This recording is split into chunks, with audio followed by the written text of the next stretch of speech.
Hello viewers welcome to Odia mister channel को दर्शक बंधु जदि एपर्यंत आपण आम चैनल को सब्सक्राइब करना तेबे चैनल टी को सब्सक्राइब कर दिंतु। सब्सक्राइब करने द्वारा आमको बहुत सारा मोटिवेशन मिलता है नुआ नुआ कंटेंट बनवाई। फ्रेंड्स भूत कथा शुणिले आम मन में डर बसी था, खास करी जो मैंने भूत प्रेत विश्वास करती ना से केबे भी भूत प्रेत विश्वास करती ना।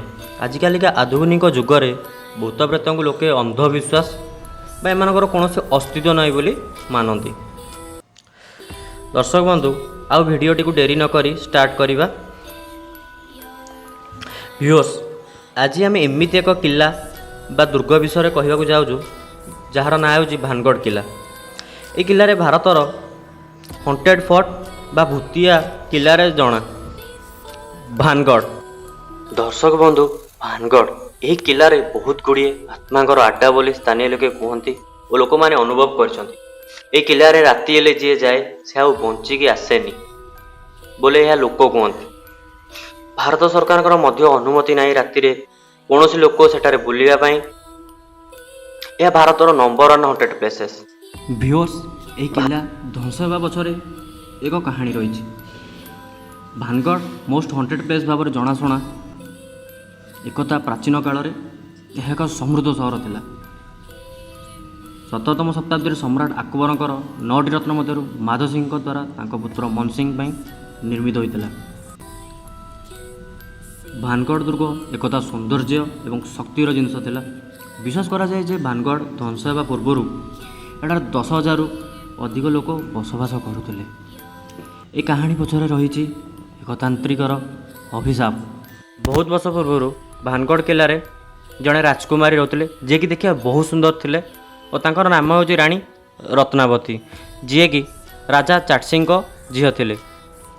रत्नावती तांको साबत भाई अजाब सिंह ठारू बहुत सान थे एवं तांको नापसंद करा भली केही भी राजा नथिले। तांकर सौंदर्य एवं मनोरम स्वभावर कहानी बहुत दूर पर्यंत व्यापीगला एवं से अनेक विवाह प्रस्ताव ग्रहण कले। कला जादुरे पारंगम थिबा जड़े तांत्रिक तांको भल पाई बसला किंतु से जानी जे सुंदर राजकुमारी तांको सह केबे भी विवाह करिवे नाही और तांको केबे भी सुजोग देबे नाही। तेणु से तांको उपरे कला जादू करियो बोली भाबितिला।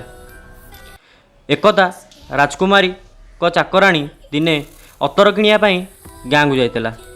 सेतबेले से तांत्रिक चाकराणी को देखि पारथिला। सही अतरटी को मंत्रित करथिला कला जादुरे जहाद्वारा राणी रत्नावती तांकर निजर हो पारे।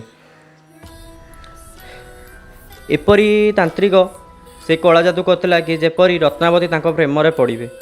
परवर्ती समय रे राणी रत्नावती यही सबू विषय जानी पारथिले और यह जानी से अतर बोतलटी को फिंगी देते। फल परवर्ती समय रे सही अतर एक चट्टाण रे पड़ी ताहा एक पत्थर खंड हो जाता और सही पत्थर खंड तांत्रिकर अभिमंत्रित होइतिबा प्रेम रे पड़ी तांत्रिक उपरे पड़ू तांत्रिकर मृत्यु घटीला। फल तांत्रिक मृत्युवरण करथिला और सही तांत्रिक अभिशाप देइतिला जे सही किला को कौन सी व्यक्ति एठी बसवास करें ना और कौन सी व्यक्ति एठी सुखरे बंची पारे ना।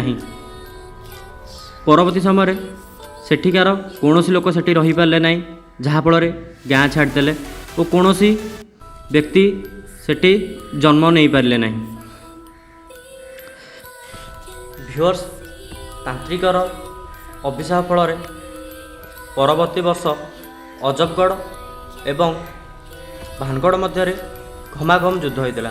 फल भानगढ़ बाहिनी यही युद्ध में हार मानता जद्वारा राणी रत्नावती मृत्यु घटी और सेमान सेनागर पतन घटी। यही भाव में भानगढ़ विलुप्त घटीला बा ध्वंस घटीला। दर्शक बंधु आशा करुँची वीडियोटी भल लगी। यह तो है भानगढ़ किलार कहानी। दर्शक बंधु जदि वीडियोटी आपको भल लगी तेज गोटे लाइक कर दिंतु, शेयर कर दिंतु। चैनल टी सब्सक्राइब कर चैनल टी सब्सक्राइब कर दिंतु और पाखे बेल आइकन को प्रेस करूँ जहाँफल आमर न्यू वीडियो अपडेट आपण पाखु खूब शीघ्र आसीजिव।